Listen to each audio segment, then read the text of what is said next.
संगीतकार गुलजार यांना सुद्धा ज्ञानपीठ पुरस्कार घोषित झालेला आहे। त्यांच्याबद्दल सुद्धा माहिती जाणून घेऊया।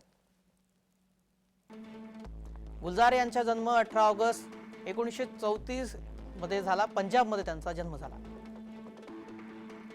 कवी, पटकथाकार, लेखक, चित्रपट निर्माता अशी गुलजार यांची ओळख आहे।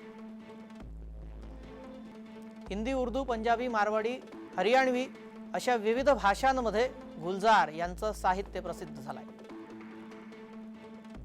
भारत सरकारच्या पद्मभूषण या पुरस्काराने 2004 साली त्यांना सन्मानित करण्यात आले। स्लमडॉग मिलेनियर या चित्रपटातील जय हो गाण्याच्या लेखनासाठी 2009 साली त्यांना ऑस्कर पुरस्काराने सुद्धा सन्मानित करण्यात आले। जय हो याच गाण्यासाठी ग्रॅमी पुरस्कारानेही गुलजार यांचा गौरव करण्यात आला। फिल्मफेअर, साहित्य अकादमी, दादासाहेब फाळके अशा अनेक पुरस्कारांनीही त्यांना सन्मानित करण्यात आले आहे।